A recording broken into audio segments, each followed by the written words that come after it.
Clouds TV, empowering lives. Unashika kichwa, unatingiza kidogo, unashika mabega, unatingiza kidogo, unashika kiuno, unatingiza kidogo, unashika magoti, unatingiza kidogo. Twenda.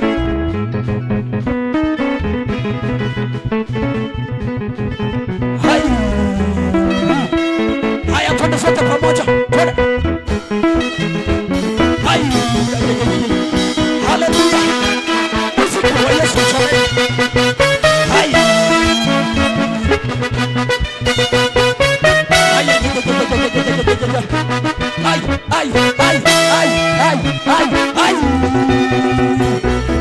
Wacha tuone ambao wananiangalia sasa. Haleluya. One, two, twende.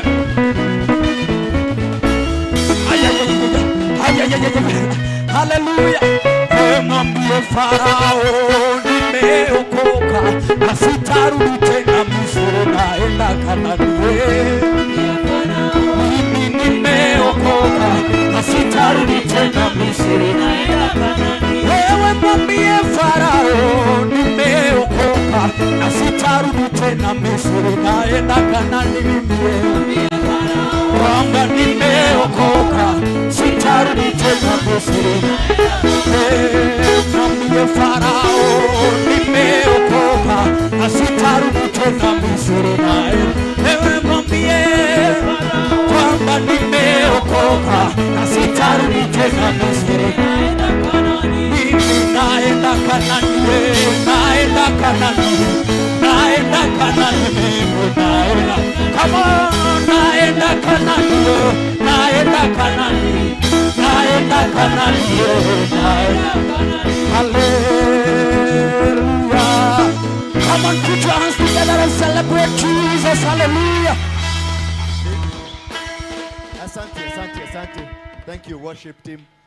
Maybe put our hands together for the worship team. Thank you, thank you. For the first time, they are coordinating well. Asante sana, Mungu awabariki. Tuache tuombe. Baba, tunakushukuru kwa sababu ya upendo wako. Asante tena kwa kutupatia muda mwingine kwenye ibada hii ya pili ambao tumeingia, na ibada ambayo tutaenda kwenda kiwanjani kule Jakarada. Ninakuomba Baba ukaweze kutuongoza, kutubariki na kutuwezesha, kutufanikisha katika malengo yako na katika njia zako. Na ni katika jina la Yesu Kristo ninaomba na kuamini. Somebody say amen. Nipatie bass kidogo. Tunaweza kuketi. Asanteni sana kwa kuwa pamoja nasi tangu asubuhi. Wale tulianza na wao, na wale wameondoka wameenda kwa kiwaja. Nasikia kiwaja iko sawa. Si mseme amen. Hata kama wewe ni mchawi tuseme amen. Hata kama huku anataka tufaulu, sema tu amen. Maana tumefaulu. Maana tumefanya nini? Tushafaulu. Watu wako kwa kiwanja. Na kiwanja imeingia, wachawi walikuwa wametagulia huko. Tumefaulu. Mwambie mwenzako hata kama mimi ni mchawi nilikuwa nazuia, tumefaulu. Haya, mmefaulu. Kufanya nini? Nataka tuzungumzie about the secrets of the kingdom. Sema secret of the kingdom. Siri kubwa ndani ya nini? Ya ufalme wa Mungu. What is in the kingdom? What is in the kingdom? Because the kingdom is not just a kingdom. The kingdom iko na manifesto yake, iko na plani zake, iko na vitu zake ambazo zinatendeka ndani. Bwana Yesu asifiwe sana. Hallelujah. So there are top deep secrets. If you cannot be able to understand the deep secrets, deep ambazo ziko ndani ya kingdom, because kusoma Biblia is not a deep secret. Kuokoka is not a secret. Bwana Yesu asifiwe sana. Kukuja kanisani is not a secret. Kuna vitu ambavyo tuna unlock. As we are doing activities kama sasa leo, unaona leo kuna kitu tuta unlock. Mnasikiaga ile inaitwa 144,000 people. Do you read in the Bible? We are unlocking them today. Bwana Yesu asifiwe sana. And then mfuatilie mitandao mtaona. We are unlocking them today. But how do we unlock? There are secrets, there are codes, and there are people carrying these codes. Kuna watu wamebeba codes ambazo ndizo zina unveil the 144,000, of which in this church we have several. Bwana Yesu asifiwe sana. Lakini kwa sababu hauelewi, hata nikwambia hautaelewa. Bwana Yesu asifiwe sana. Hauelewi, na kwa sababu haujui na hutaki kuelewa na hautaelewa, tunakuacha tu hivyo, utaendelea kujionea maneno ikifanya nini? Ikiendelea.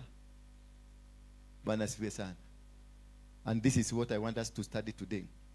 Tusome kitabu cha Mathayo 13. Matthew chapter number 13. From there verse number 10.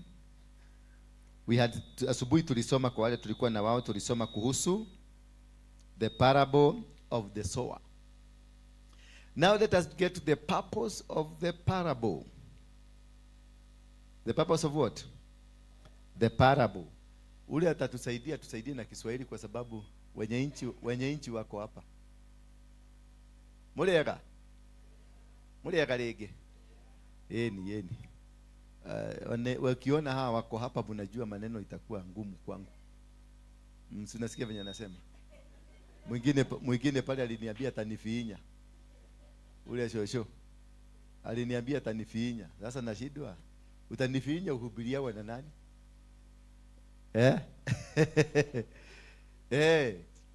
Wanafunzi wa Yesu wakamwendea na kumuuliza, kwa sababu gani unasema na watu hawa ukitumia mifano? Bwana Yesu asifiwe sana. Ni kwa sababu gani unaongea na watu hawa ukitumia nini? Mifano. Njoroge yako wapi? Ndi mumtoka. Ni kwa sababu gani unaongea na watu hawa ukizungumza na nini? Na mifano. Verse 11. Akawajibu, ninyi mumefunuliwa kujua siri ya ufalme wa mbinguni, lakini kwao sio vile. Haleluya. Yaani kuna watu waliofunuliwa na kuna watu ambao hawajafunuliwa. Bwana Yesu asifiwe sana. Sijui kama unanielewa. Akawajibu, ninyi mumefunuliwa. Kwa hivyo kuna watu ambao tunatembea nao wamefunuliwa, na kuna watu ambao bado tunatembea na wao hawajafunuliwa. Ndio kwa maana anaongea kwa mifano. Kwa wale ambao wamefunuliwa wataelewa, na kwa wale hawajafunuliwa si wakati wao wa kuelewa sasa. That's the reason ya kuwa na siri. Kuna wakati wa kuelewa. Kuna watu wakati wao wa kuelewa, na kuna watu wakati wao si wa kuelewa. Hawajatimia kiwango cha kuelewa. Bwana Yesu asifiwe sana. Jaredi. Ajaredia kashuka na hapo. Kuna wakati, yani kuna vitu ambavyo hata ufanye nini hautaelewa, maana wakati wako wa kuelewa haujafika. Na kuna watu ambao vitu vitafanyika na atajua hii ni wakati wako umefika. Bwana Yesu asifiwe sana. Huu ndio wakati wa jambo hili. Na ndio kwa maana Yesu aliongea kwa mafumbo. Na Yesu bado ataendelea kuongea kwa mafumbo, kwa sababu kuna kipindi cha kitu fulani kufanyika na kuna kipindi cha kitu fulani kutofanyika.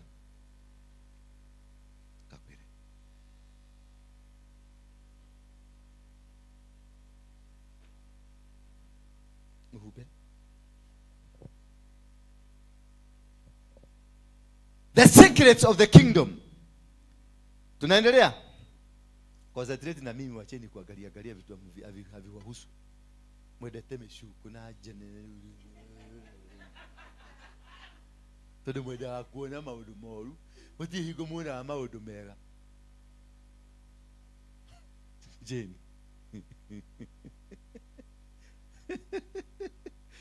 Lekere ndale moko hujia. Ndira tatizika. Nikendera ali na mabubo. Verse 11.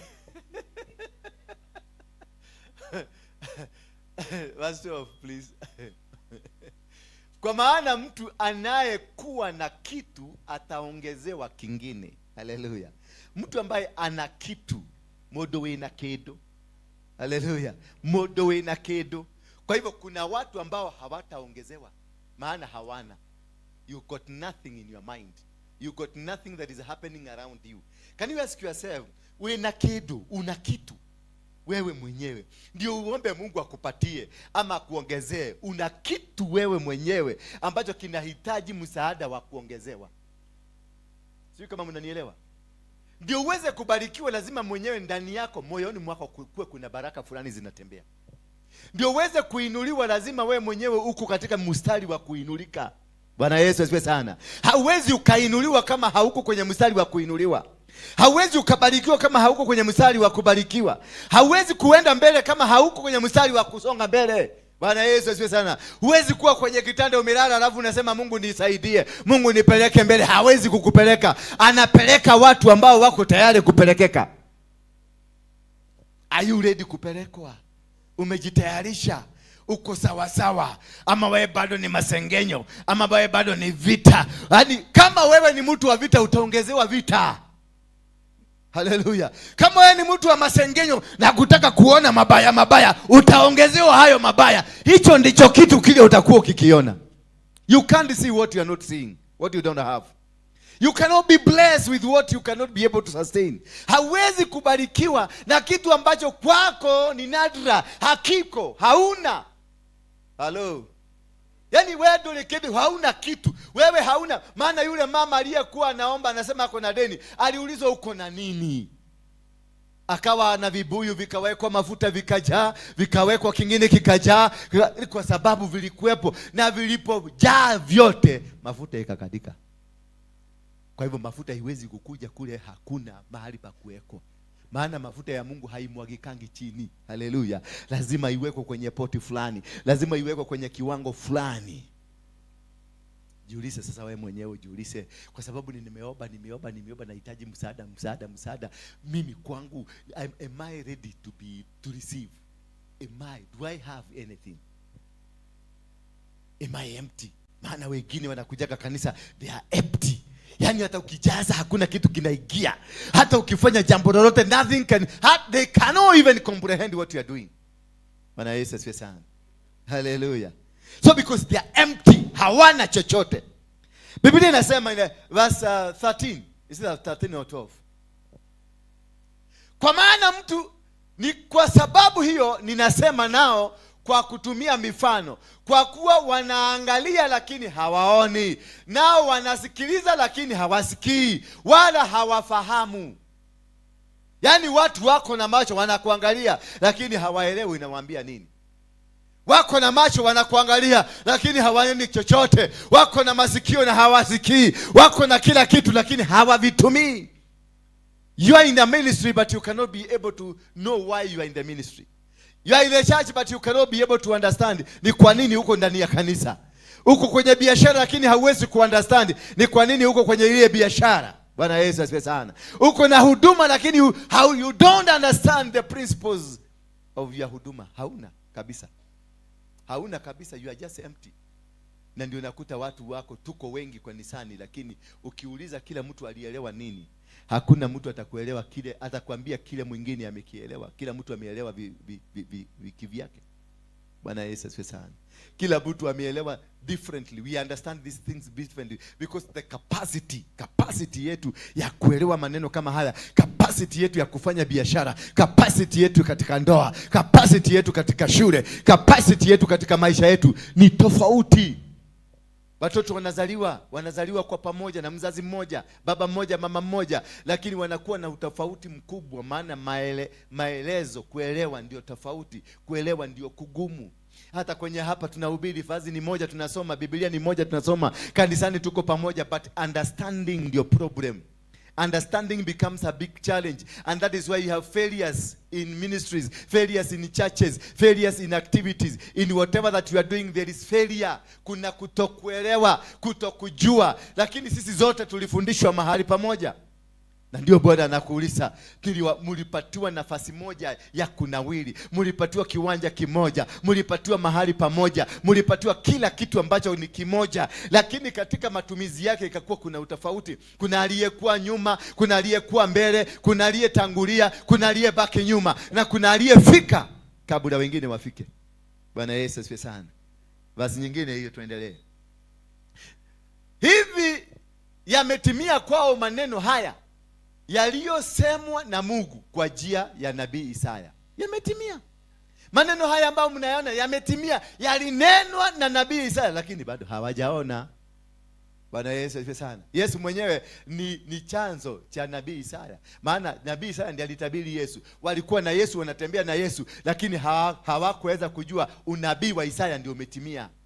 Bwana Yesu asifiwe sana. Kuna mambo mengi yanafanyika katika maisha yetu, lakini yanafanyika, yanamalizika, hakuna kujua, hakuna kutambua, hakuna kuelewa, lakini yanakuja, yanakupita. Sasa hii nimewaambia kipindi hiki leo, siku ya leo ndio tunaenda kuanzisha mwenge wa wale watu wameandikwa kwenye Biblia 144,000.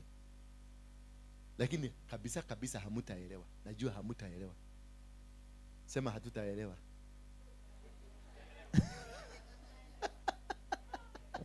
Bwana Yesu asifiwe sana.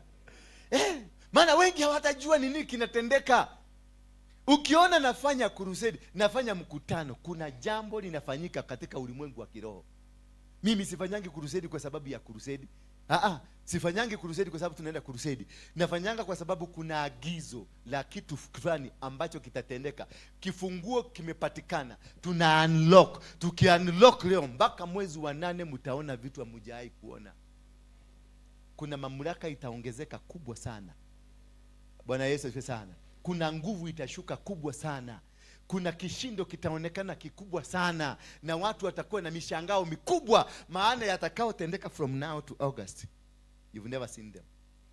Bwana Yesu asifiwe sana. And it will change what we are going to do today. It may look to you small, but it will change the destiny of the world. Destiny of the world. Ndio naona wale watu wa G7 what? G7 walikuwa, they had conclamated huko France. They had sent this man from France akuje hapa Kenya ndio azuie siku ya leo. Hallelujah. Wamemuita Ruto kule ndio ajaribu kuzuia siku ya leo, but Ruto is uncoded. He is not in the code. Kwa hivyo hawezi kuelewa, hawezi kujua, but they wanted to use him to code Kenya, lakini tuka uncode. Na ndio kwa maana tuko na mkutano leo. Hallelujah. Sijui kama mnaelewa. Mnanielewa kweli? Hai. Ni mau.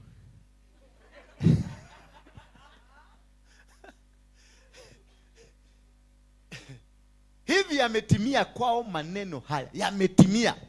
Maneno haya ambayo nayazungumza yametimika, lakini kwa sababu hauelewi na hautapata nafasi ya kuelewa, maana haujapata kodi ya kuelewa. Shida si ati hautaelewa, utaona lakini hautajua ni nini kitatendeka. Utaona lakini you cannot be able to understand what is moving around. But things are just happening. Zinafanyika. Ruto alikuwa G7, alifika huko na akafanya tu madharau, maana walitaka tu wakae hapo ndio waweke kifunguo, lakini wakapata yeye si mtu wa kifunguo. Hallelujah. Si mtu wa kifunguo, maana kifunguo kiko na watu wanaitwa Negro. Sema Negro. Negro ni wanani? Yeah? Ati? Negro eh? Yeah? Birds. Blacks. No. Na Negro. Na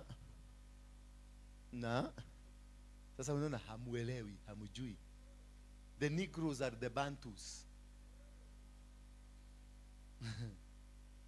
They are the one with the key. Hao ndio wana wa Jacobo. Hallelujah. Yeah, hawa wengine ndio walikuwa mafarao. Maana ndio walikuwa Sudan. Sio kama unanielewa? Ndio walikuwa nabi Sudan. Ndio walikuwa mafarao. Ndio walishika mateka wana wa Israeli ambao ni the Negro, watoto wa Jacobo. Sasa ukipata mahali popote Mbantu na uelewa, ukienda Nigeria upate Mbantu na muelewa, ukienda South Africa upate Mbantu na muelewa, anaongea lugha moja. Ukienda kwa Wakisii wanasema chumbi, chumbi. Wakikuyu shube. Wakamba munyo. Ukienda kwa Wachaga unasema munyo. Kwa Wachaga wa Tanzania Chumvi ni monyo, Wakamba monyo. Yeah? Unanila lakini?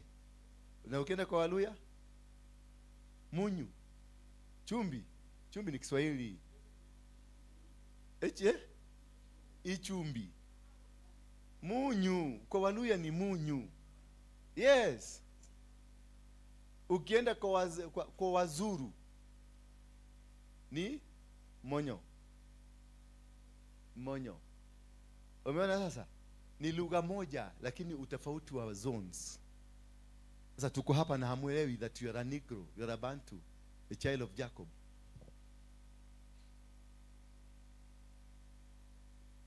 Sasa yule ambaye walikuwa wa Farao hawawezi kabisa kupingana na mtu ambaye ni Mnigro. Sasa wanamchukua yule waende wamclone, wamfanye kifunguo cha kuwafungulia Wabantu. Haiwezekani. Maana hata yeye kukalia kiti alitumia Wabantu kukalia kiti kile. Wakati Moi ndiye akuwe president alihitaji Wakikuyu ndio wamsaidie kuwa president. Hello. Wazungu ndio waweze kutawala Kenya walihitaji Wakikuyu, walihitaji Wakamba. Dr. Kraft alipitia kwa Wakamba, akapitia kwa Wagiriama, akapitia kwa Wakamba, akakuja kwa Wakikuyu, kisha akainua serikali yake hapa. Because you need that speciality to launch your part. That is why they wanted the speciality. Lakini sasa walifanya makosa wakachukua asiyekuwa. Hallelujah. Sio kama mnanielewa? Wakachukua asiyekuwa. Kwa hivyo ikakataa kuingia. The key ikakataa kuingia.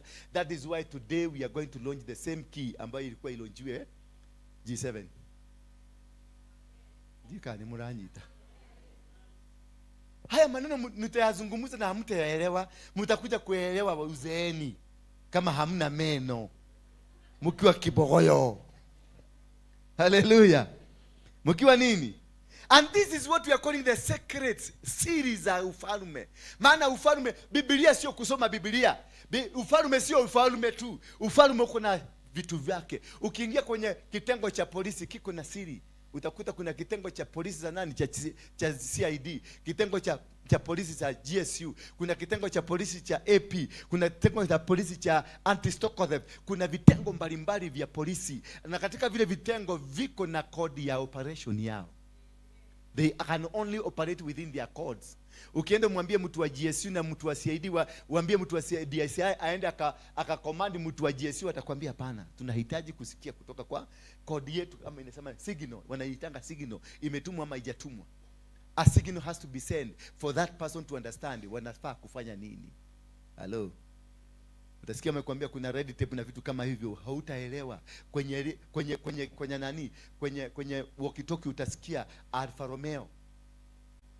Kumbe anataja jina lako.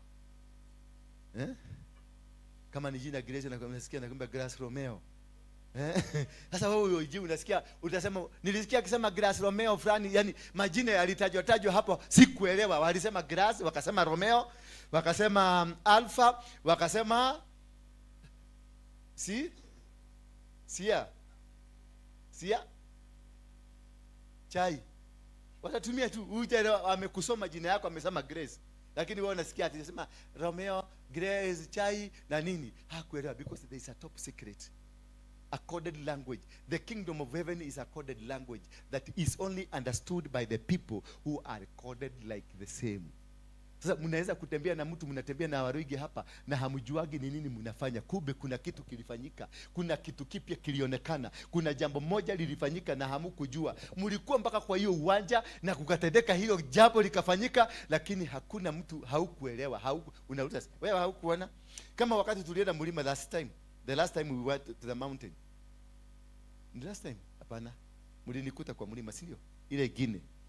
Ni nini mkikuja kutoka na gari, mkikuja kutoka Nairobi, ni nini kiliwaandama na nyinyi? Kuna watu hawakuona nyota na mwezi kutoka hapa ikiwafuata. Ilifuata mpaka tukafika kwa mlima. Na ilipofika kwa mlima haikuzima, kukiwa na jua ilisimama hapa katikati. Bwana Yesu asifiwe sana. Patukiambia mtu nieta makadionire. Ni dario haunie dionire. Kwa sababu mara ya kwanza ile tulienda kulinyesha mvua, yeye alikuwa anangojea mvua inyeshe. Lakini hakuelewa madhabahu ambayo tulikuwa tumeenda kuinua ni madhabahu ya moto, kwa hivyo hakungekuwa na mvua. Haleluya. Sijui kama unaelewa. Ni madhabahu ya nini? Ya moto. Kwa hivyo hakungekuwa na mvua. Madhabahu ya kwanza tulipoenda mara ya kwanza tulitumia maji. Si niliwaambia mkachote maji? Tukatumia maji kwa sababu ilikuwa madhabahu ya maji. Bwana Yesu asifiwe sana. Kila kitu kinakuanga na system yake. Tulipoenda kwenye mlima, nilipopanda mpaka kule mlimani, watu wengi waliona crown. Wangapi waliona crown kule juu kwa mlima? Wale tulikuwa na wao. Utionile. Uliona? Nani aliona? Inua mkono juu. Uliona? Uliona nini?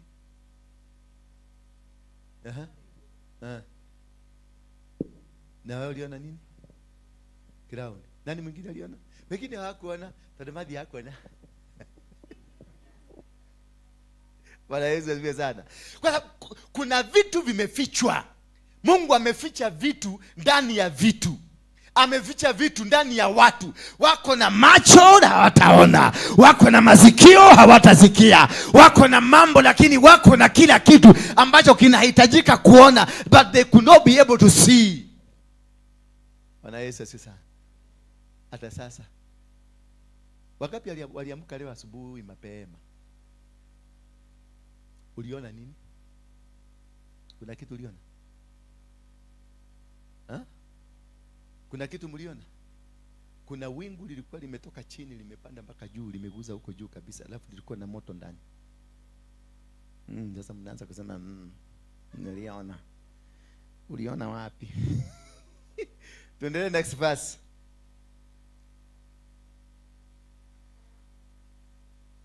Hivi maana mioyo ya watu hawa imegeuka migumu.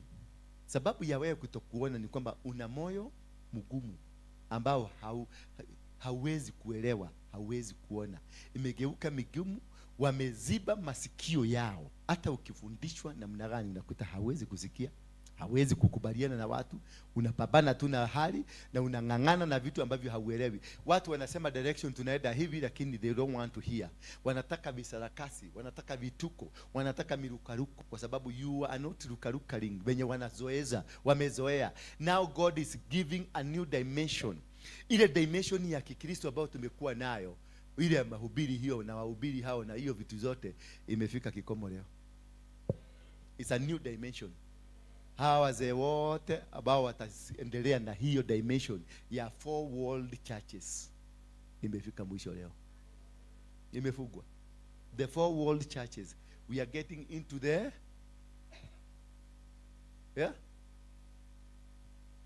Now again, nani sasa? We are getting into a church without.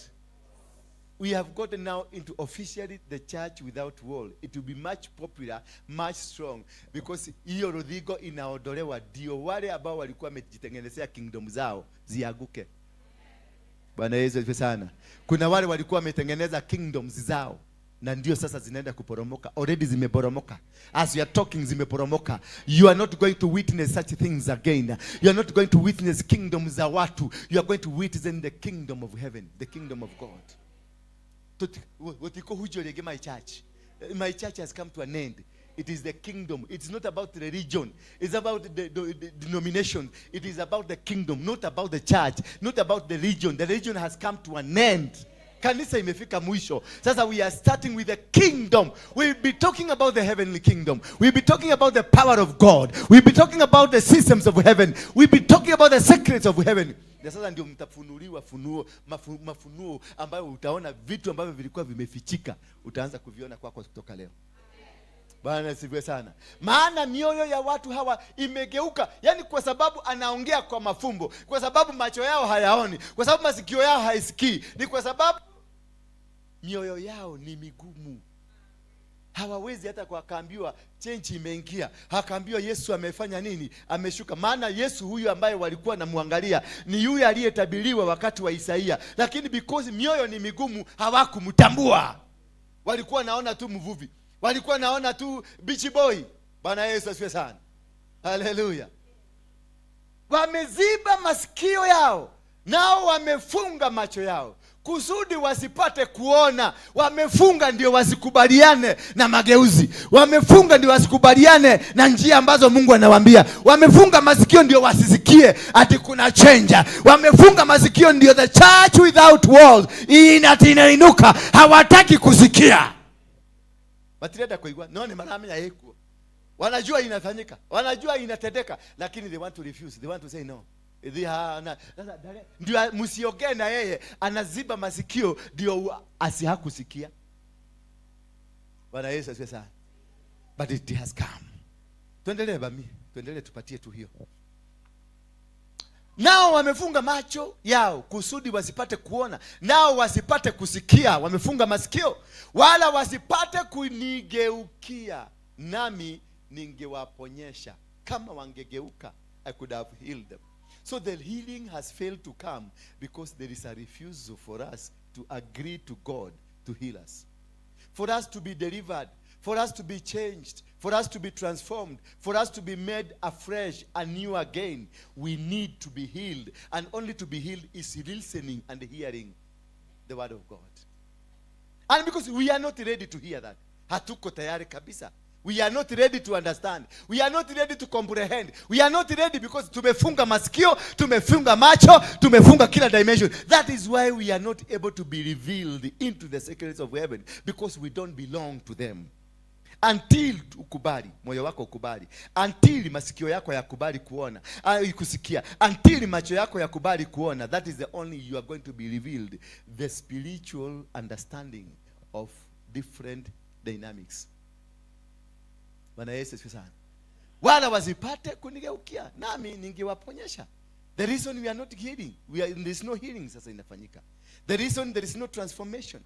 The reason there is no deliverance. The reason there is no change of life. Maisha haibadiliki. Tumekuja kanisani mpaka watu wameboeka. People are not coming to church. Why? Because wameboeka, nothing is happening. Umeenda kanisa miaka 10, nothing has happened. You are even poorer kuliko venye uliingia kanisa because you got it wrong. Ulikosea, kuna mahali ulikosea. Na katika hiyo hali ulikosea ndio maana ulipoteza reli. Ukaenda Nanyuki badala uende Kisumu. Bwana Yesu asifiwe sana. Verse 16 please. Ulipotea njia, you lost the track. Lakini heri kwenu nyinyi sasa. Heri nani? Heri kwenu nyinyi mlio hapa. Semeni amen. Jamani, semeni amen nzuri. Maana naona mmekumbuka ba. Heri kwenu kwa sababu macho yenu yanaona na masikio yenu yanasikia.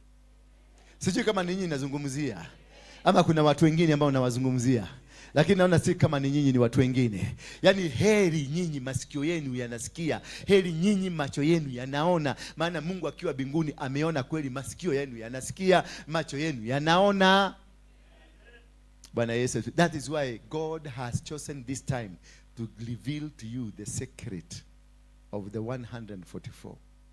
And you being part of it as the transformation of 144 imefanyika ukiona, na imefanyika kwenye macho yako, imefanyika kupitia kwa ushawishi wako, maana utahusika one on one. Sijui kama mtahusika ama mumewachwa nyuma tayari. Unajua unaweza kuwa unatembea na watu kumbe walishawachwa nyuma. Unatembea na watu ambao hawajielewi. Unajua unaweza kutembea na watu yani unaona wanatembeaga hivi maana walikosa mpaka nguvu ya kutembea. Unaona ni kama ni kispring tu kinapeleka mtu kinaenda hivi. Kumbe maneno yalinenwa na wakapitwa na yale maneno na maneno yakaenda. Hello. Verse 17 please. So understanding these things, they make you to become so powerful. Kweli ninawaambia manabii wengi na wenye haki wengi walitamani kuona mambo mnayoyaona sasa. Sijui kama mnaelewa hapo. Kuna watu wengi walitamani kuwa wamehusika na kuyaona mambo ambayo mnayaona sasa. They really wanted, but God never chose them. Bwana Yesu asifiwe sana. They really wanted, but God never chose them. Hiyo ndio top secret ya kuelewa ufalme wa mbinguni. You're the top secret ya kuelewa the reason God has put you in this position right now. You are in this position right now because God had a purpose for you, had a reason for you to be here. And that's why God has been asking you, come and join us, come and move together. Kuitwa kwako kukua mahali hapa, it is not by a fluke, it's not by a mistake. Bwana Yesu asifiwe sana. Na kutokuwa hapa, wewe kutokuwa hapa, it is also not by mistake. It was intentional to remove you. Ndio usikue part ya hii, maana you don't belong in this. This is for the chosen. Bwana Yesu asifiwe sana. Hii safari is meant for the chosen, only the chosen. That is why God chose you to be here today. Kuna watu wengine hawakukuja, kuna watu wengine wametoka, wameenda mahali kwingine, lakini God just decided, I want to pick on this one because this will bear me testimony. Bwana Yesu asifiwe sana. Na wenye haki wengi walitamani kuona mambo mnayoona, lakini hawakuyaona, na kusikia maneno mnayoyasikia, lakini hawakuyasikia. They don't hear. Hawakusikia. They are just there. Mko na mtu unasikia maneno, unasikia Mungu akikuongelesha, unasikia ukiongeleshwa, lakini mwenzako mmekaa naye next unamuuliza, "Enwaiwa nikikiu?" Unaiwa no. Nani ameongea? Wewe unasikia, lakini anakuambia mimi sijasikia kitu. Anakuambia huoni huyo mtu? Mimi sijaona, because already you have been transformed into a heavenly dimension. A dimension yenye hawezi mtu mwingine hajui, lakini wewe unaona. Mtu mwingine haoni, lakini wewe unaona. Mtu mwingine hasikii, lakini wewe unasikia. Ndio unaona hamtaelewana, because you are in the different platforms. And when you are in different platforms, it means that you can never be able to work together with that people. And that's why the Bible, not unless 2 or 3 agree. Hello? Not unless what? 2 or 3 agree. Sio kuagree tukubaliane tuende. Agree ni kwamba you can hear what I'm hearing. You are in the same dimension. You are in the same platform. You are in the same move. Yani tunatembelea kwenye anga moja. Lakini tunaweza kuwa kwenye nyumba hii, lakini hatutembelei kwenye anga moja. Kila mtu anatembelea kwenye anga yake. Bwana Yesu asifiwe sana. Tuendelee verse 18.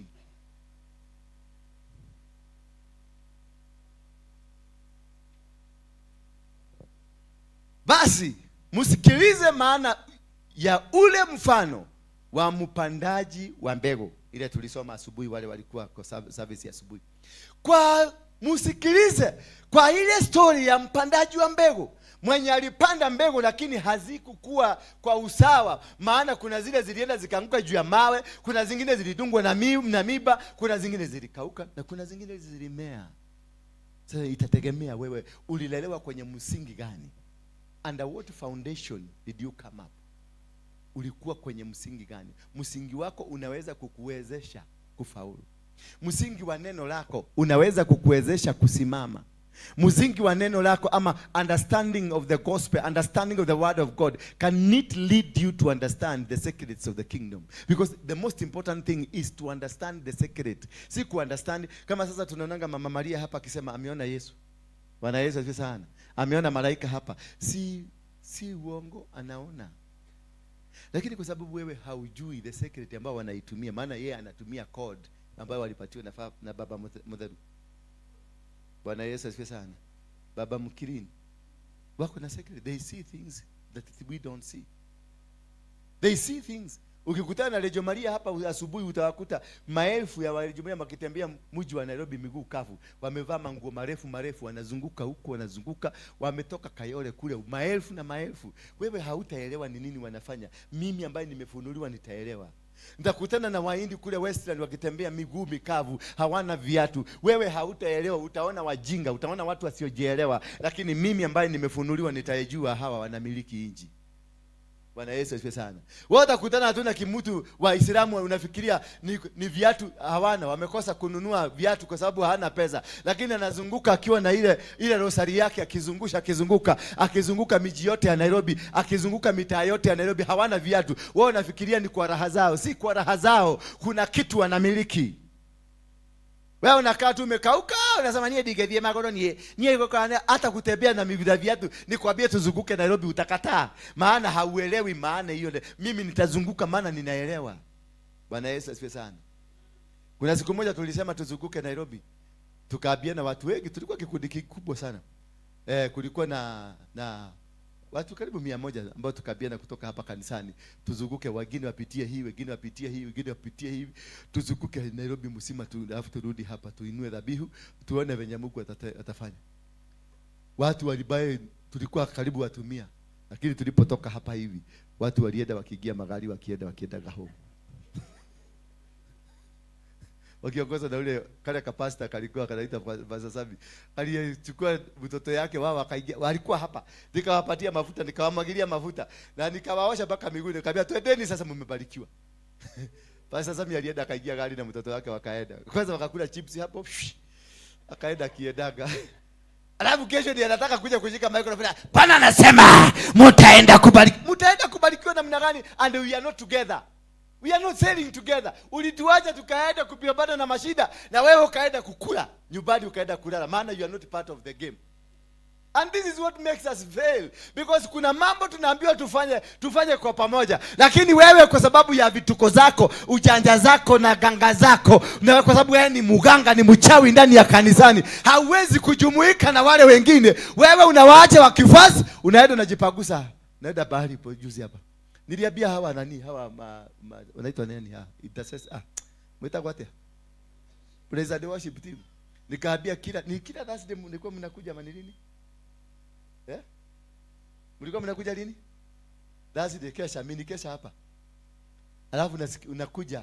Siku moja nikakaa tu nikakuja nikawaambia nimetoka, lakini nilienda nikakaa kwa gari.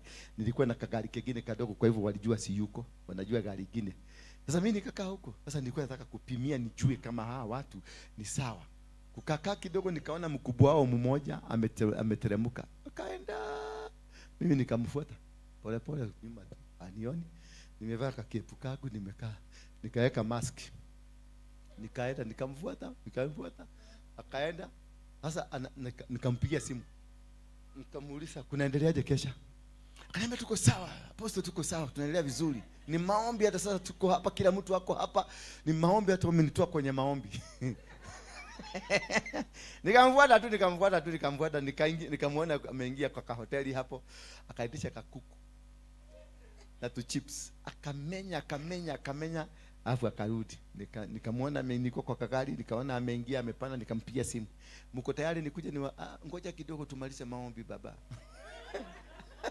Ngoja kidogo tumalize maombi. Maana imeingia imepenya, tumepata upenyo. Sasa tunagonga kugonga. Leo tuko na breakthrough. Kumbe nikaukanyama kakuku kaburoira. Ndio kanasema upenyo imeingia.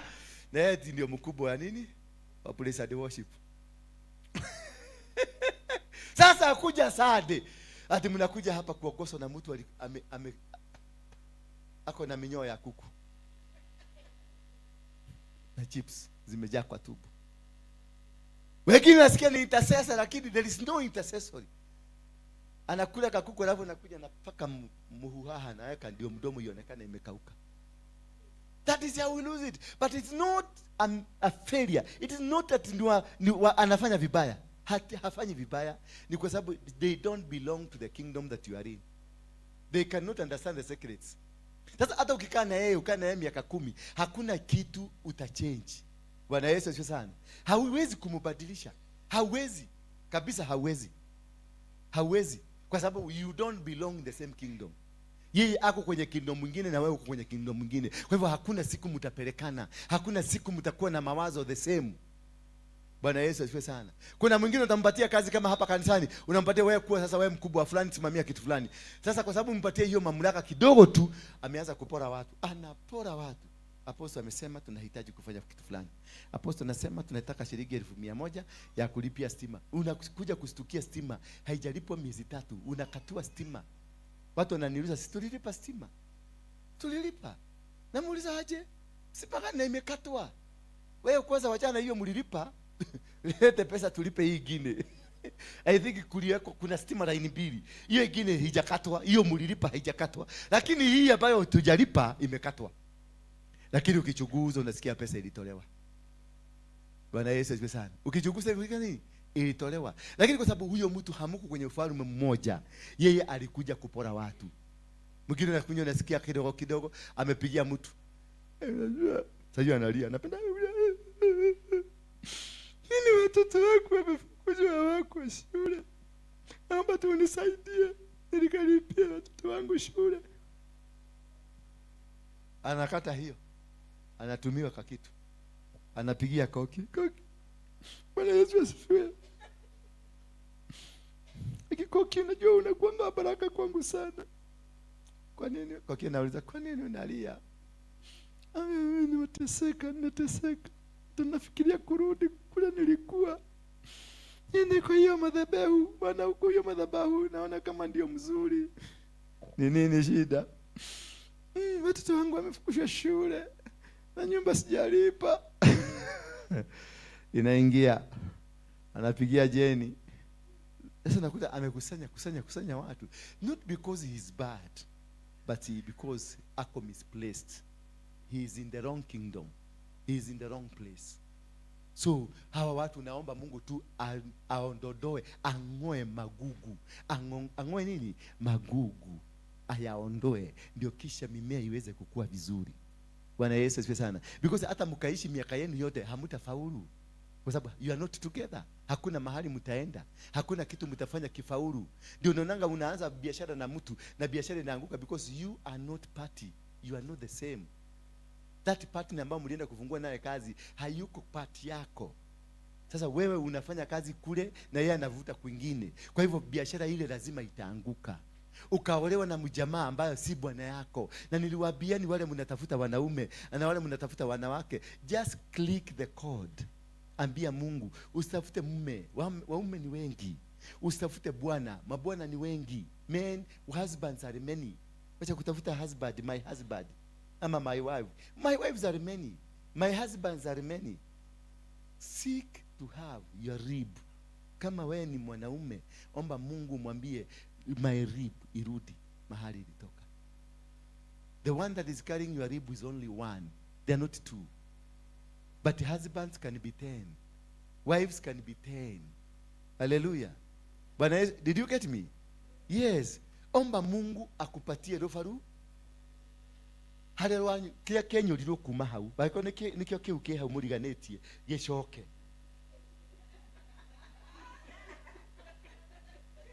Nanyita.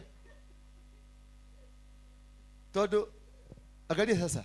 Tuseme huyu mama, tuseme ni mkode hivyo ako sasa hivi. Sasa huyu usikaka tu sasa. Sasa huyu mwanaume ndio alikonoro, alivujwa hii bafu ikatengeneza wewe. So ndio hiyo doa yake ifaulu, lazima mahali ile bafu ilivujwa the same irudi ilalie. Na itarudi hata ukivuja bao hivi, uirudishe hivi weke guru inashikana. Lakini ukivuja bao hapa na urudi uvuje bao ingine hapa, ushikanishe hii na hii, haiwezi kushikana. Haiwezi kuingiana. Bwana Yesu asifiwe sana. Ndio unakuta yani watu ni matajiri, watu wako na pesa lakini hawasikilizani. Maana ulienda ukatafuta mwanamke ambaye ubavu wake sio wako, ka ubavu kake ni kadogo, wewe mahali ilikatwa ni parefu. Sasa kwa sababu umechukua na umelete hiyo ka ubavu kake kafupi, katakuja katafika nusu, katabakisha shimo. Kakibakisha shimo ndio unakuta familia iko lakini iko na baridi, maana kuna mahali inaingishia baridi. Unaona wako na marriage roba but there is no hope, there is no family there. Wako na makaburi but there is no family there. Hakuna kitu ambacho kinaendelea, hakuna kitu ambacho kinafanya kitu chochote chile. Bwana Yesu asifiwe sana. Bwana Yesu asifiwe sana. Kwa hivyo utapata hakuna kitu kitaendelea kwenye familia. Hakuna kitu kitaendelea kwenye misingi yako. Hakuna kitu kitaendelea kwenye chochote unachokifanya. Why? Because kuna kibaridi. Unakutaga wao ni familia mzuri lakini upendo hauko. Waikara kama hao hete. Anyway, ni watu yani wanaishi ruda lakini wako na baridi. Bwana Yesu asifiwe sana. Wanaishi kare lakini ni baridi, ni familia iliyo na baridi. Lakini na pia ule mwingine ubavu kaenda ukachukua ubavu mrefu kuliko what you are. Sasa hii ubavu ikweti ilikuja kufikishwa, ilibakisha tumimwanya, yani pale ilivujua ili extend. Sasa inakuja mpaka kwa heart. Na unajua heart iko wapi? Na hao ndio tunaitaka mazubua. Wana shida yani ni mwama, yani from morning to evening ni kelele, ni makelele, ni japa, yani anasubua tubu. Kwa sababu ni nini? Dofaruni ruraihu, unaduka. Hakuna siku mtakuwa na amani. Bwana Yesu asifiwe sana. Hakuna siku mtakuwa na amani, hakuna siku mtaelewa. Hakiwezi kikaeleweka hata kidogo. Sio kama unanielewa. So that is why you gonna go look, pray, ask God to send you back. Kama wewe ni mama, uliza Mungu akurudishe mahali ulitoka. Kama wewe ni baba, mwambie kusachie rufaru kuria rore huyo mahali hadi wagwereire. Wewe uokote urudishwe. Na ikikuja ikilalia itaingia vizuri.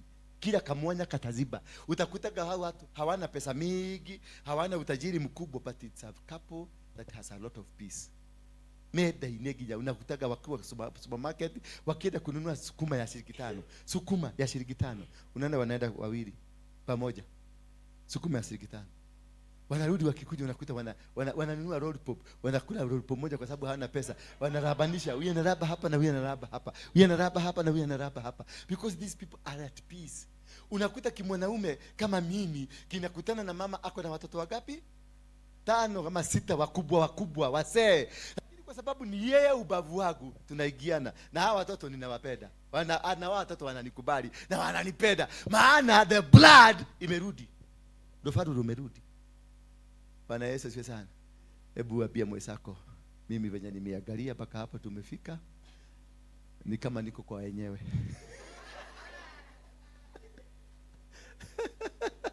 Mwambie ni kama dire nake. Yes. And this has been the challenge of our lives. Biashara mnafungua biashara na mtu, kumbe hamkuwa mmeruhusiwa kufanya biashara na huyo mtu. Biashara inaanza kidogo siku ya pili, siku ya tatu ndio hiyo kiherehere. Sasa tuko na siku 3, hatujafanya hesabu, hata hatujafanya nini. Unakuta vita vimeanza hata kabla mjapiga hatua 2. Vita vimeanza kwenye biashara. Unaleta mtu hapa kanisani, ni mgeni tu amekuja, anasema mimi nilikuwa pastor mahali fulani, sasa Mungu amenileta Nairobi, nataka kukaa hapa Nairobi. Nataka kukaa chini ya mafuta yako. Ukimaliza mwezi moja, huyu alitaka kukaa chini ya mafuta yako, nasikia sasa ametengeneza kikundi yake ya kukupiga. Mwenye alikuja akae chini ya nani? Chini yako. Ametengeneza kikundi na ameanza kutengeneza tu message, ameanza kutumia watu. Ati venye nimeona huyu apostle hajakomaa vizuri. Ndare arahia wega. Ni arafatara tumuhoere. Ndienda guthondeka gikundi kije na gikundi kia mahoya. Nataka kutengeneza kikundi ya maombi ndio tumuombe. Kumbe ni kanisa anatengeneza. Hii ni Side Church. Ndio kifika kaka kidogo anasema roho wa Bwana amesema. Huyo mtu hana roho ya Mungu. Lakini Mungu ndiye alimwambia kuja. Akiwa mahali Modakuru, akiwa Nyere, Mungu ndiye alimwambia, "Nenda kanisa fulani nimekutuma huko, usaidie kusimamisha hiyo kanisa isimame vizuri." Ndivyo aliniambia akikuja. Alipokuja nikampokelea. Bwana Yesu asifiwe sana. Unaenda PCA unapokelewa. Unaenda Neno Evangelism unapokelewa, maana ni Mungu alikutuma. Lakini after 6 months hapa hakuna Mungu. Mimi venye nimeangalia, nimeona huyo, hata niliota nikiwa katika ile madhabahu, venye alikuwa amesimama hivyo. Mimi niliona nyoka kubwa ikizunguka, ikapita, ikamzunguka, alafu ikakuja ikasimama kwenye madhabahu hivi. Sasa nikaona imefungua mdomo, ilikuwa narusha ulimi hivi, inavuruta mtu. Kule Mungu alikutuma. Kule Ngai yagutumite. Ngai yu atashiritie. Ndio Mungu akutume. Alafu ukuje ujikute ndani ya nyoka. Alafu ama ujikute sasa wewe unafanya vitu. Huyo Mungu kwani alikuwa amelala? Mbona hakukupatia? Hakuwa ameona hapo mbele? Huyo Mungu wako ni kisiwi. Ni ule tunaitaka biti kisiwi. Haonagi mbele. Bwana Yesu asifiwe sana. It's because you are the wrong person in a particular ministry. You are the wrong person in a particular situation. When you are wrong in the wrong place, you cannot make it. You cannot succeed. So you need to make things work. Chukua muda, tia kutengeneza. Wacha kukibiria hiyo biashara. Wacha kukibiria hiyo kazi. Umeitwa kazi, una siku unalipwa, kuna kazi unafanyanga, unalipwa 30,000, alafu unaitiwa kazi ati kuna kazi ya 80,000. Unatoka hapa, unafuta kazi, unakibia, unaenda wapi? Mombasa. Ati kuna kazi ya 80,000. Unaenda ukifuta kazi, umeacha, umeresign. Ukifika Mombasa unasikia kabuni ndio imewekwa under receivership. Na walikuwa nakuleta kwa sababu walikuwa na kupoach, wanajua unaweza kuwasaidia wasiingie kwenye receivership immediately, maana ulichelewa kabla pesa zako zitoke ndio kibia Mombasa. By the time utafuta nyumba, gegere inagogwa, receivership inaingia. Sasa kule ulitoka na madharau, kule umeenda unakuta, kwa sababu you never understood. You did not ask God first, what am I doing? Is it right in your kingdom? Because anything that you are doing in life must be in tandem with the kingdom.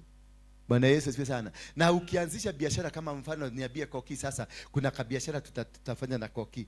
Kitu ya kwanza nitafanya nitaongea na Koki nimwache, alafu niende kwa madhabahu yangu. Niende niekelee sacrifice ya kuabudia Mungu kama Koki si wapati hii. Reveal her. Mwaneke open. Lete siri zake zote. Before tuanzishe biashara, nitajua ujaja yote ya Koki. Atakuwa akikuja hapa na muangalia tu tunacheka na wakati nyoka chai. Tunakunywa chai na mwambie tugoje siku 2-3. Kuna kitu imekoma mahali fulani. Sikokia atarudi kusikia kazi ikifanywa. Maana Mungu aliniambia hiyo ni nyoka, lakini siko kimsiende mkisema ati hata nabii alisema ni nyoka. I've just given na watu ambao na wapenda watu marafiki zangu mwenye hata aweza kuweza kusema unajua kuna mama mwingine nilisema kitu kidogo tu aliniandikia message vitabu 3 ati hiyo ni roho na muachilia ni roho na achilia. Bwana Yesu asifiwe sana. So you need to understand before you start moving with anything and before you start doing that business. Hiyo kijana nini? Ni nani? Walikuwa na nani? Wewe mwenye alikuwa amekaa hapa. Nivel, hebu mcheki, ametoka chini mcheki naona amebehave funny. Bwana Yesu asifiwe sana. Understand. Jutaka kujua. Hata ukipata mdemu mzuri. Sasa niseme nimepata Magdalene. Magdalene nikimpata ni Yesu nitamwambia namtaka can you marry me? Magdalene aseme yes can marry me. Hapo ndio nasimamisha kwanza game. Amekubali? Kwa sababu huwezi kufanya investigation kitu hakijakubali. Hello. You must unlock the door first. Hauwezi kufanya kitu kimelokiwa. Kitu kimefungwa huwezi kukijua. Sasa una unlock unamwambia can you marry me? Anakuambia can you marry me? Sasa katika ulimwengu wa kiroho amefunguka. Sasa akifunguka sasa kuja hapa kwa madhabahu.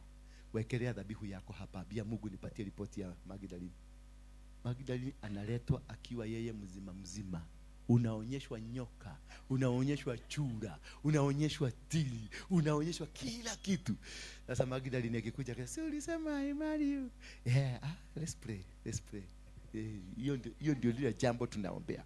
Hata ring yako nimenunua, niko nayo. Sasa tuliombea hiyo jambo. Bwana Yesu asifiwe sana. Yes. Naye Magdalene unamtoa hapo unampeleka kwa hoteli unamnunulia madasibiri 3. Anajua ako sawa. Na kama mgusagia hakuenegeza more information ilikuja. More information. Wewe unaandika tu. More information inateremka. Unakuja unaekelea sacrifice nyingine. Sacrifice unlocks. Bwana Yesu, the reason of giving sacrifices it is to unlock. Bwana Yesu asifiwe sana. Hallelujah. That's the reason you give the sacrifice. So unataka ukiendelea hapo unaekelea hapo kuna vitu vinaendelea kuchomoka. Kitu kinaendelea kuchomoka. Sasa una understand unajua huyo tigana yake. Sasa utaenda mnunulia madasi 2, next time ununulie moja. Next time utanunua moja mkule katikali mkatane. Bwana Yesu asifiwe sana. Next time utaenda kwa hoteli muombe maji ya tapu. Story kuja kiishara. Mwambie huyu alafu kama unataka kumuodoa ni mtu alikuwa anafikiria uko na pesa mingi unamkopa shilingi 200 unamwambia ngobera shilingi 500. na kwa sababu alikuwa gold digger anakuondokea tu pole. Sasa osha hata kidogo. Ananeka yuraje ile shida kidogo. Na story inakaa hivyo. Always before you start that venture do a sacrifice. Mwenyeelewa? Before you do that venture, do a sacrifice. Before you do that thing that you want to do, before you get that guy that you want to marry, before you get that woman that is handsome, hapana. Inaitangwa nini? Beautiful, yeah. Before you get that beautiful woman and you think this is the woman of my life, do a sacrifice first. Asikuwa amejibondoa. Unajua siku hizi wa mama anajibondoa. Ni mtu uko ndani kwa gosi yake. Akokonyalete kuna ringos amejaa mtaro huko ndani. Sasa amejaza kokoto imejaa huko ndani vizuri, alafu akaweka fila, alafu sasa akaweka ile kitu kufanya kuwe mrembo. Unaona ni mtu ni kama ada 18. Nole kemudhi toradi yedhabe. Akitoka bafu unamwambia unamuuliza umepotea njia. Akuuliza kwa nini? Kwa sababu ni mtu mwingine. Yeye alikuwa mbrown lakini sasa amejipotoa akitoa hiyo kitu yote. Unaona ako na wale tulisoma geography. Nitaka plateau. Contours. Unaona ma contours zinaenda huko na sura nyingine inakaa kama iko na mashimo. Alafu anakuja, alafu unakube hakuagi na meno. Na unajua hatulalagi, wale hatuna meno hatulalagi na meno, lazima utoe meno uweke kwa gilasi. Sasa anakuja hiki kitu kimeanguka na ndani. Alafu unaona sura ni ile, sio ile ilikuwa ya white, ni sura ya black. Na venye anakuja sasa, unajua lazima ajaribu kukusmailia. Ala, the more ana smile, the more anaharibu. Alafu sura sio ile yake, si utachomoka. Ukochomoka. Bwana Yesu asifiwe sana. Utachomoka useme ni ghost. Alafu ukue labda umekuwa na accountability 3 za maghost. Utatoa bio. Biri, mwambie mwenzako biri. Mwambie kama umemwangalia. Na uache kuangalie. Mwambie biri. Muulize naona kama umejibodoa. Muangalie muulize naona kama umejibodoa. Ni nini? Muulize ni nini? Ni sura baya ama ni contour? Wala hata ukijibodoa usijibodoe sana. Jibodoe tu vizuri. Kujibodoa ni kuzuri. Bodoa vizuri, lakini usijibodoe upoteze sura yako. Unajua unaweza jibodoa upoteze sura yako. Na jana na juzi tumetoka huko Heaven's Gate kuomba Mungu ateremshe, Baba nitumie malaika. Nitumie malaika Baba atakaye niokoa. Tena jambo moja sana, Mungu atumage kitu kingine. Anatumaka malaika. Na huko mbinguni wako na picha yako original. Venye ulizaliwa, venye huko, venye uliubwa. Sasa malaika akikuja anakuja na picha yako. Sasa anakuja napata umejipotoa. Picha yako inasema wewe ni mweusi. Sasa hapa na inasema wewe ni mtu wa miaka 60, ni mumezeeka. Alafu sasa picha ile anakuja, ile mtu anakuta kasichana ka 25 years. Alafu ni ka brown, kamenyoka. Alafu huko ni kwa red. Alafu huko kametoboa. Alafu huko kametengeneza. Yaani unakuta ni kamurebo. Yes, ni kamurebo. Lakini kamechange identity. Malaika anakuja na angalia, akasema naenda rudi kwa Mungu, anasema mimi sikumpata. Na sasa hiyo wewe unapiga makelele huko, Baba nikumbuke. Mpaka Mungu anamwambia ni huyo. Ni sio. Ona sauti ya kelele yake. Baba, hii picha na hiyo mtu si hapana, kwa sababu ulijipondoa ukajiondoa kwenye sura ya Mungu ambaye anakubariki nayo, because God is using codes. Anatumianga code katika baraka, katika kukuinua, katika kukubariki, anatumianga code. Sasa code yako umebadilisha, sura umebadilisha. Kucha zimekaa ni zile zinakaa namna gani? Ni mrefu, kucha mrefu imeenda mpaka huko, ingine imeenda mpaka huko. Sasa hata kiona mpaka anafanya nini? Hata simu anafanyaga hivi. Sasa anasema kule mbinguni hauna makucha. Kwa huko anakuja napata ako na makucha mpaka nikaogopa anaweza kuniduga. Abia mwenzako jaribu kukua original.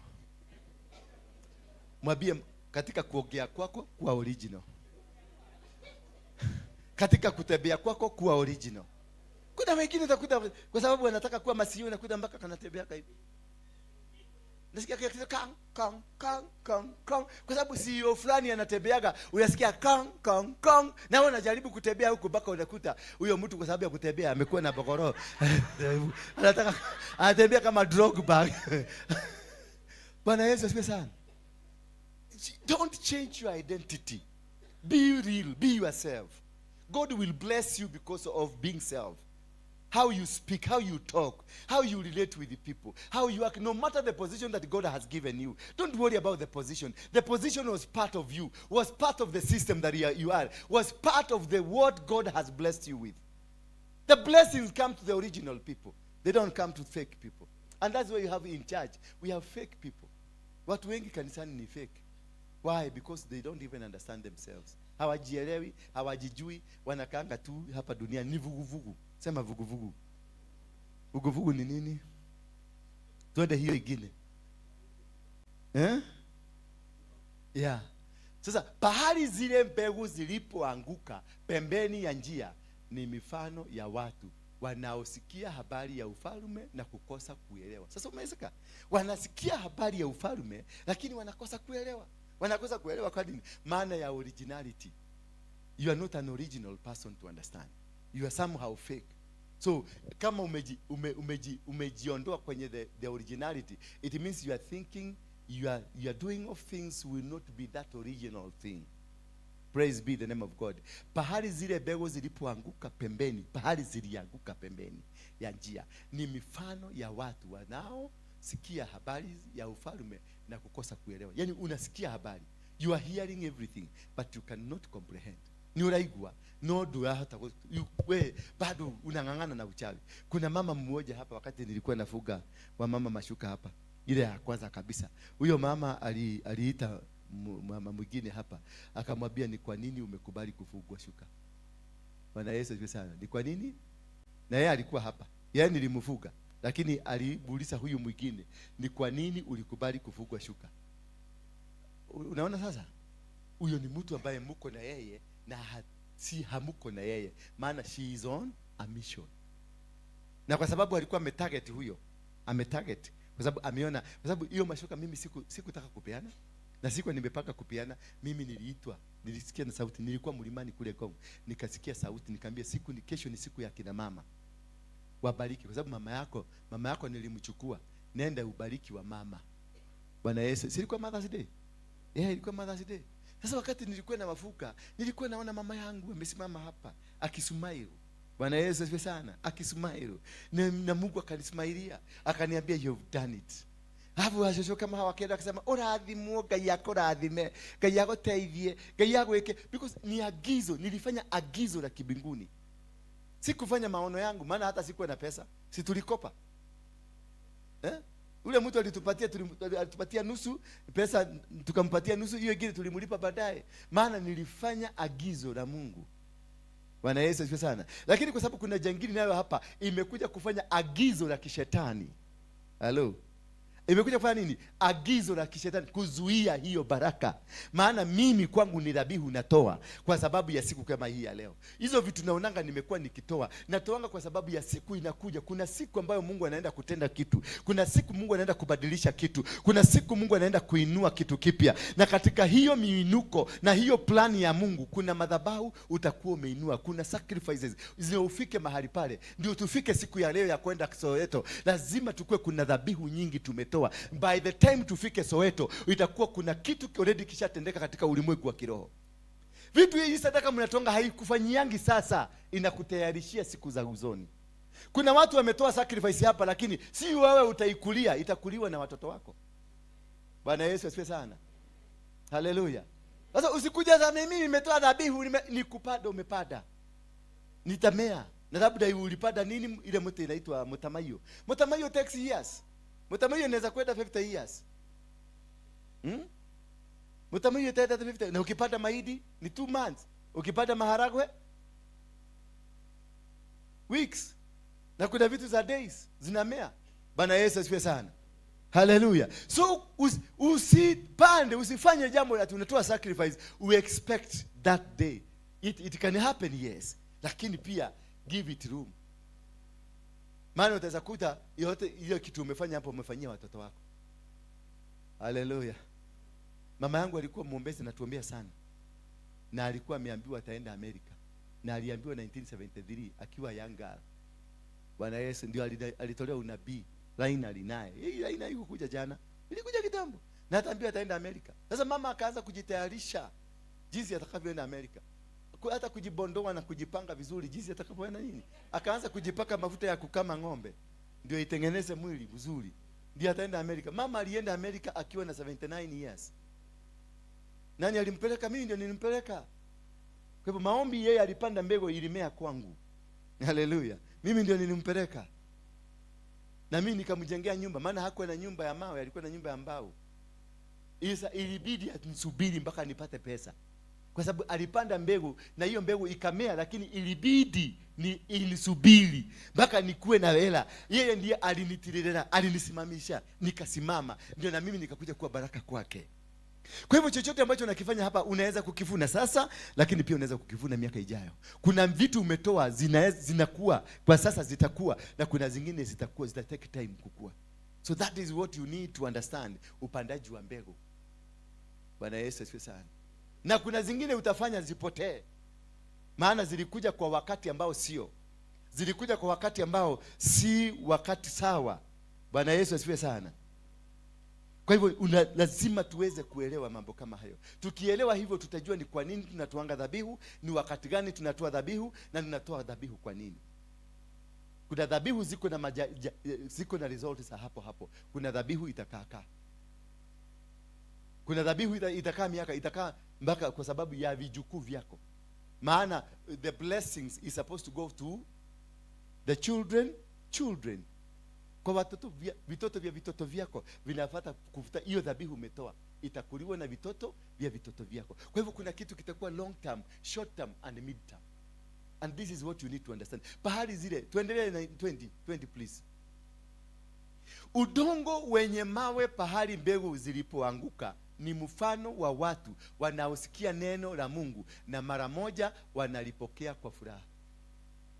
Kama wewe ni hiyo mbegu ambayo ilianguka kwa udongo mzuri, ni wale ambao wanasikia neno la Mungu na wanalipokelea kwa haraka na wanalifuata kwa haraka, na unaona watu kwa furaha wako sawa sawa. Na unakuta watu wanakaa na mchungaji yule, wanampenda yule mchungaji na wanatembea na yule hawana shida na yeye, maana ile mbegu ilimea immediately.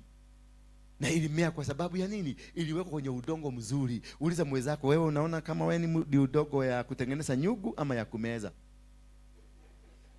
Unajua kuna udongo ya kutengeneza nyugu, inaitwa clay soil. Hiyo hata ukiweka chakula haimei.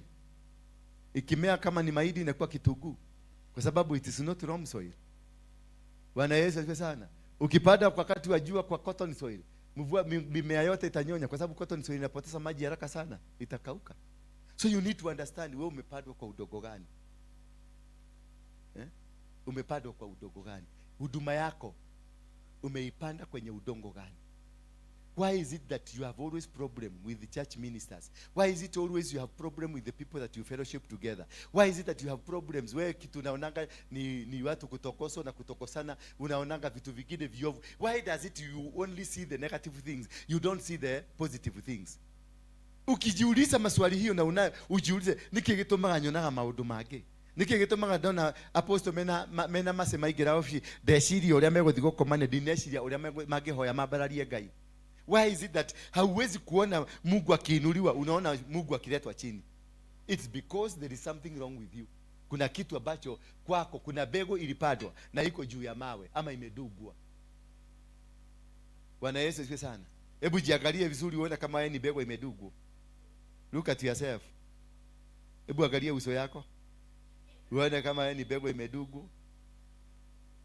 Udongo wenye mawe ni pahali mbegu zilipoanguka na mfumo wa watu wanaosikia neno la Mungu, na mara that kitu kinafanyika na wanafurahia. Verse 21, wanafurahia, they are happy because of what God is doing them and they can be able to relate. Wanakuja kwa ministry kama hii na wana settle down na wana relate na hii ministry, na unaona baraka zao, milango yao inaanza kufunguka.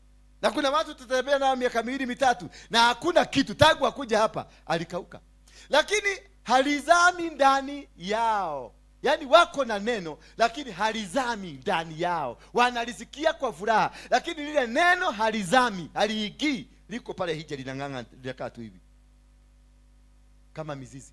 Wanalishika kwa muda mfupi tu. Unakuja, the only thing that you can able to, unalishika kwa muda tu. Apostle, mwe apostle ni ahuje. Kiwake ukima yako, it was mine. The way he alizungumza, the way articulate vizuri, kwa mpango mzuri, kwa mpangilio, it was me he was preaching. Lakini kesho mkutane na yeye, unakuta nafanya completely different from what I was preaching.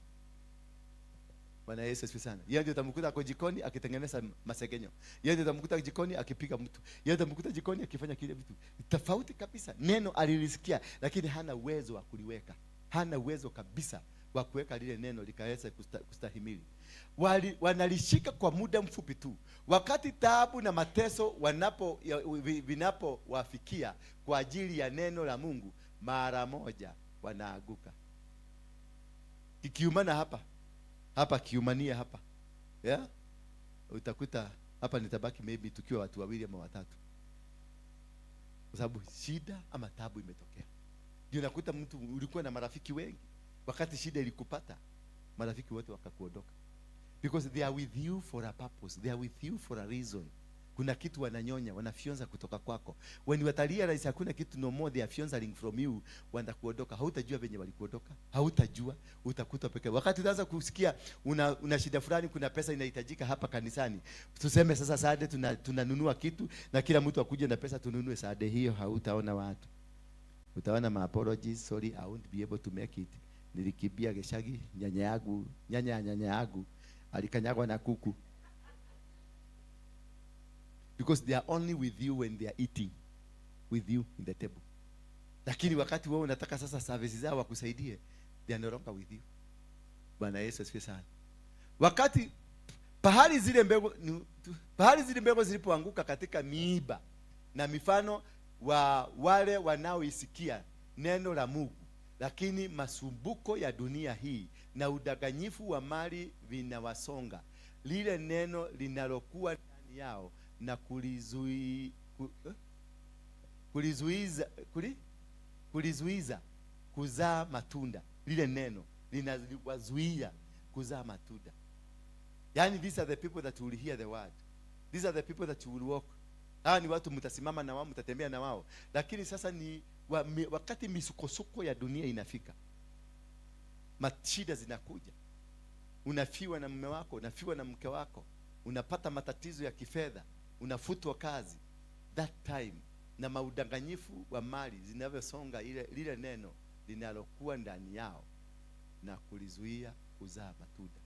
Hilo neno inazuia. Maana umekuja umepatiwa story za huyu mume wako alikufrustrate kila kitu. Sasa badala ukue, matunda ambayo unafaa kuchanua yanakufa.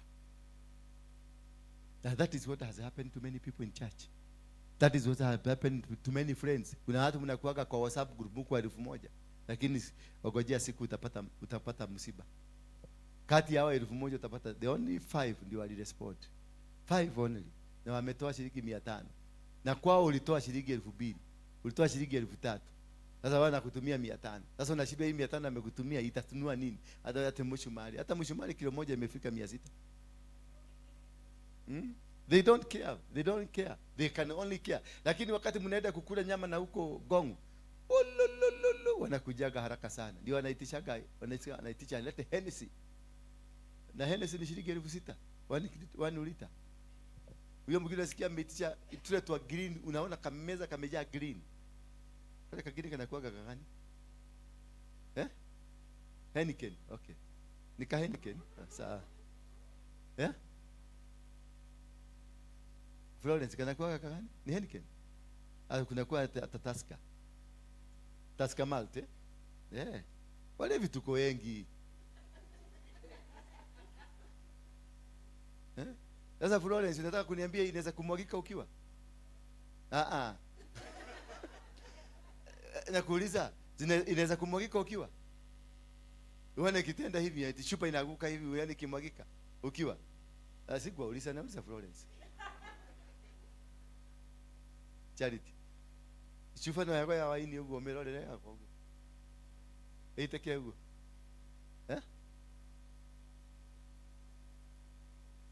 Ya waini ndegegwa. Todo. Acha ni maneno mnafanya. Kamata kama iko kitu ka glasi kamoja ka waini mtu anakamataga. Ukimaliza chakula kamata ka glasi ka waini. It is recommended. Mama akizaa, unalikuwa recommended ukamata ka Guinness ka kuosha matubo. Mimi nakamataka ka Guinness. Gatigate kadai hau. Hapana, nakamata nakula. Kwani ni yako? Siwache nikule vitu zangu. Si ya kulewa, kamkebe tuwili. Shida yake iko wapi? Apostoli yangu wa leo. Nedagwa no dinagwa kwa kumugoda. What I normally try to do with you, mwache hypocrisy. Umeona? Huko kanisani you are so righteous, lakini ile vituko nafanya huko nje. Hata shetani amekataa, anasema hii si yako. Huyo ti wako. Hapana. Because you are too hypocritical.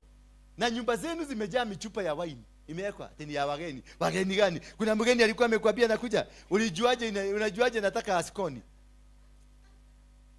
Ulijuaje mgeni anataka askoni ama anataka for cousins?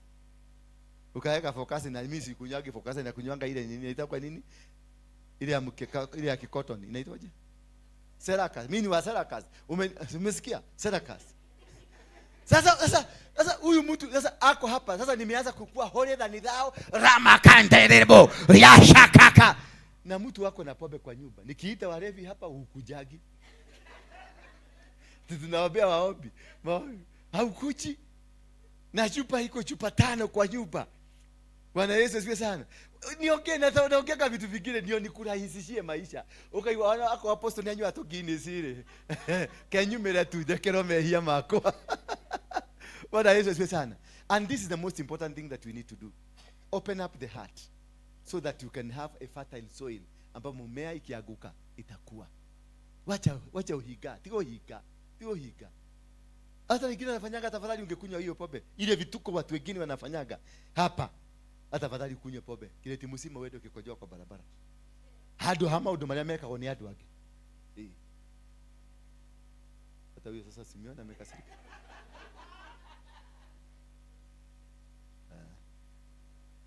Siko na ubaya.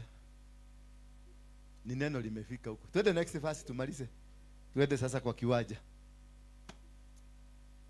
Pali zile mbegu zilipoanguka katika udongo mzuri ni mfano wa watu wanaosikia neno la Mungu na kulielewa, nao wanazaa matunda, wamoja matunda 100, wengine wanatoa matunda, wengine wanazaa matunda 600, wengine 13. Watu wanakaa na mazao. And you can see watu wao wanakuaga na fruits, wanakuaga na mazao mazuri. Na ukiwaona unaona maisha yao ni mazuri. They are always happy. Bwana Yesu asifiwe sana. Because hakuna kitu kingine. Unajua hakuna kitu kibaya kama kusustain uogo. Kwa sababu nakuonaga naanza kufikiria ile last time nilikuwa sasa unaanza kufikiria mpaka sasa unaanza story nyingine mrefu ndio uone kama atagusa kitu ukumbuke. Na huwezi kukumbuka. Sasa hiyo ndio ulikuwa umemwambia unakuaga na account yako iko na bilioni 1. Sasa hiyo unakuja unakuta umesahau, unakuja kumwambia mahagai kwa bila tu shilingi 200 ni ndio nake. Hivi unaniona mimi hata kwa banki ni kama sijui nini sijui niko imeisha. I don't have anything. Bwana Yesu asifiwe sana. Because something is not adding up. Don't lie. Live your life. Do not live a lie. In whatever circumstance, do not live a lie. Live yourself. No matter how down you are, no matter how poor you are, no matter how confused you are, no matter the situation that you are in, do not worry about the situation. God will change your life. Tusimame kwa miguu yetu.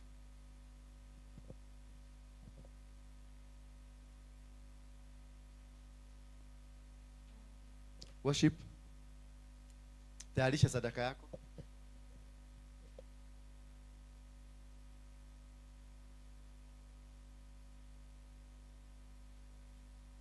Na kwa wale sisi zote tutaenda kwa kiwanja. Ni gari gani? Forward utashukia patanisho. Watu wa Kayole, watu wa Soweto, tunashukia wapi ndio tuingie hiyo kiwanja?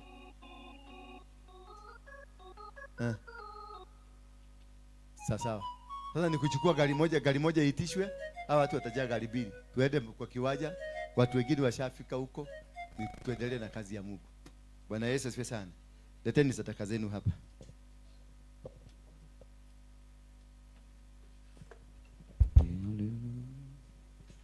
Utukufu na heshima Bwana ni zako Yawe, ni zako siyeshindwa. Utukufu na heshima Bwana ni zako Yawe, ni zako siyeshindwa. Utukufu na heshima Bwana ni zako Yawe, ni zako siyeshindwa.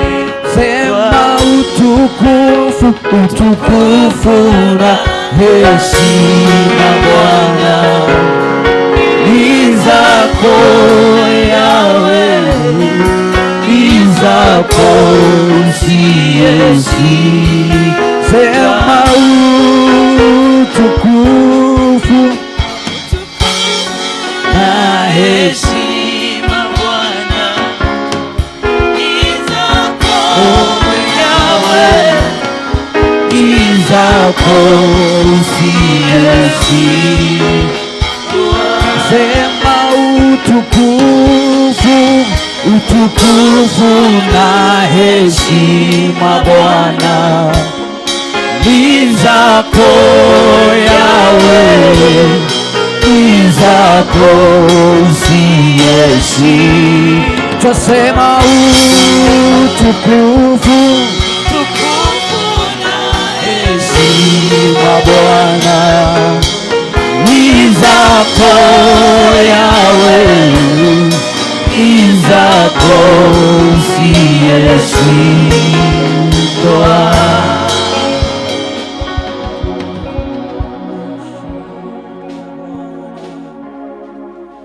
Inua mikono yako juu tuweze kuomba pamoja. Baba, nakushukuru, asante kwa sadaka hii, fungo hizi ambazo zimetolewa na malimbuko yote. Tuweze kutubariki, utuongoze, tufanikishe katika malengo haya yote. Sababu za kutoa wewe ndio unaizielewa, ukawabariki na ukawasaidie na ukawafanikishe. Ninafunika kazi zao zote kwa damu ya Yesu Kristo. Maadui ama wanyama ama vitu vyovyote vile ambavyo ni adui wa mazao aina yote yale yasije yakawakumba, waweze kufaulu, waweze kumiliki na kukaa katika hali ya mapenzi yako. Na ni katika jina la Yesu Kristo naomba na kuamini. Thank you. You may be seated.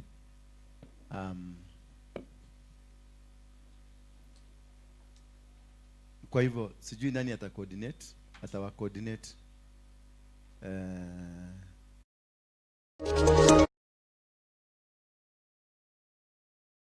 Bethel Clouds TV, empowering lives.